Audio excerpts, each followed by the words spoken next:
नमस्कार मंडळी, क्रिएटिव्ह कट्टा बाय माधुरी या चॅनलमध्ये आपलं स्वागत आहे। आज आपण या व्हिडिओमध्ये महाशिवरात्री पूजेबद्दल माहिती पाहणार आहोत।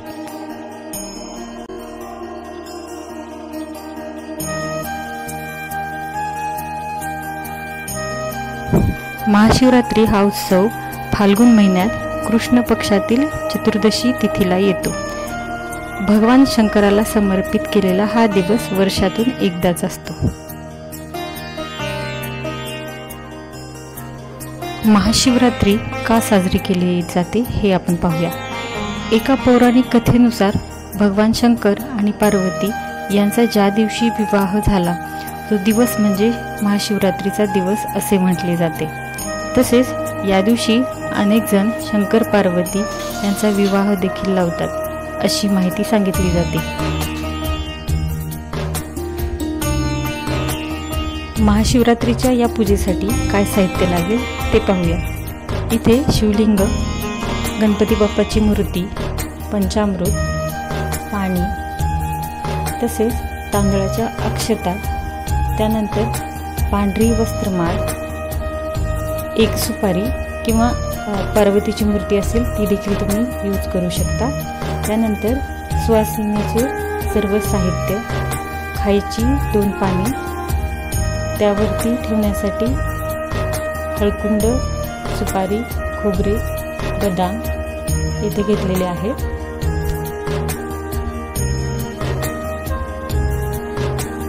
त्यानंतर कापूर आणि एका छोट्या वाटीमध्ये खडीसाखर मी घेतलेली आहे। खडीसाखर आपण नैवेद्यासाठी यूज करणार आहोत। तसेच एक निरांजन आपल्याला घ्यायचं आहे, माचीस, भगवान शंकरांना प्रिय असलेले धोत्र्याचे फळ, तसेच फूल देखील तुम्ही यूज करू शकता। आपण येथे वस्त्रमाळ घेत आहोत। वस्त्रमाळ ही पूर्ण पांढरी घ्यायची आहे। त्यानंतर फुले आणि बेलपत्रे इथे आपण घेतलेले आहेत।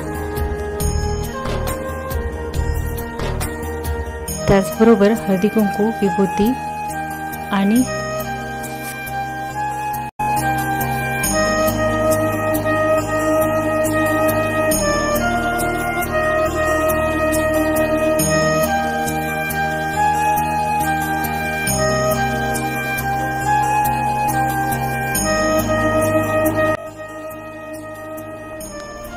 पूजेच्या सुरुवातीला पांढरे वस्त्र अंथरल्यानंतर त्यावरती अक्षता, हळद कुंकू टाकून निरांजन प्रज्वलित करून घ्यायचे आहे।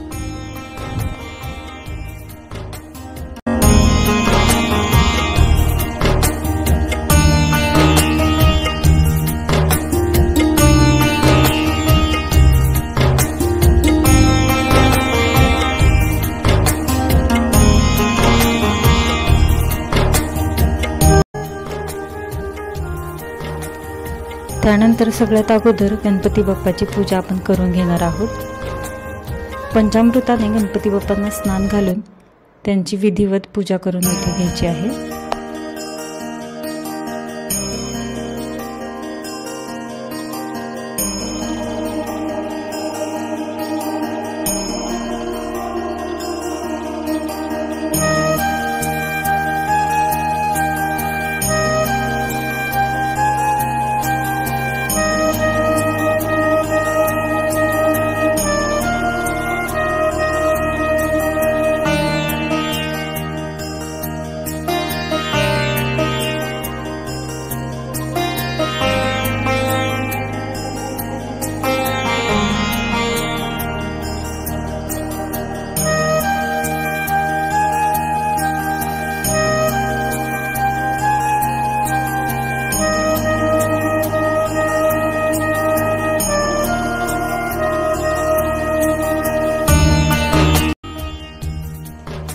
गणपती बाप्पांच्या पूजेनंतर आपण शिवलिंगाची पूजा देखील येथे करून घ्यायची आहे।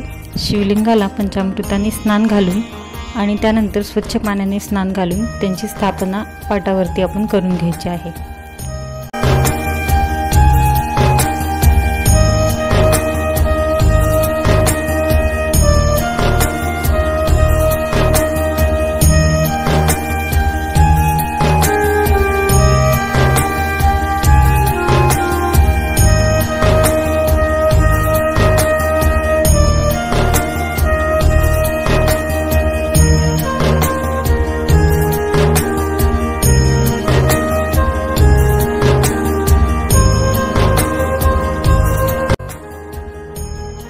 त्यानंतर भगवान शंकरांना प्रिय असलेली पांढरी फुले, पांढरे वस्त्र आणि बेलपत्रे वाहून घ्यायचे आहेत।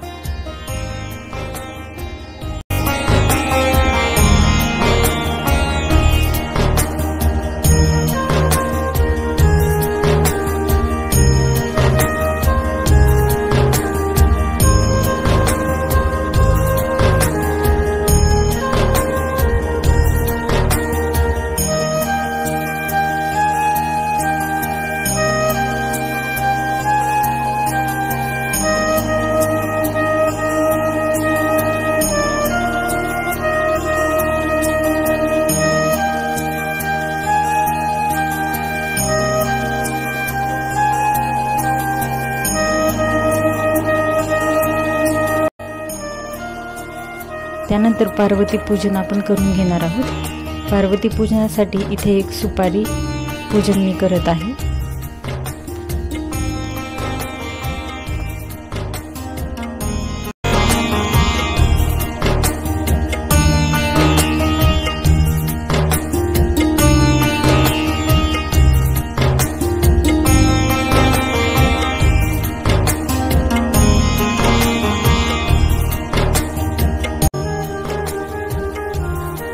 संपूर्ण पूजा झाल्यानंतर सुकामेवा आणि खडी साखरेचा नैवेद्य दाखवून शिवलीलामृत या ग्रंथाचे पूजन देखील आपण इथे करणार आहोत।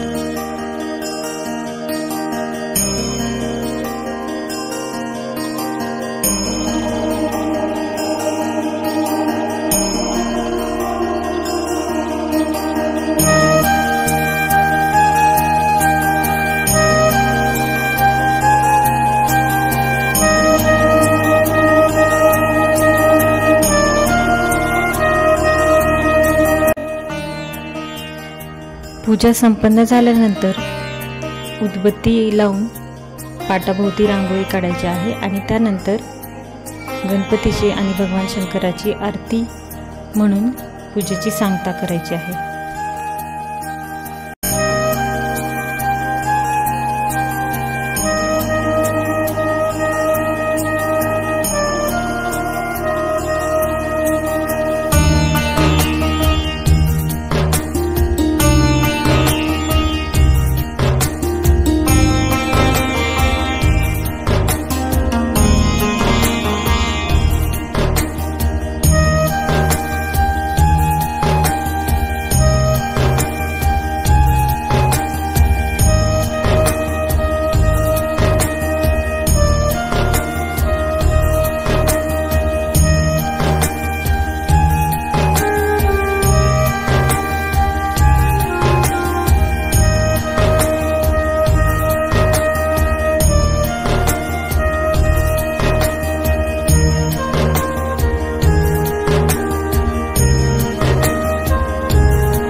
महाशिवरात्री पूजेचा हा व्हिडिओ तुम्हाला कसा वाटला ते कमेंटमध्ये जरूर सांगा।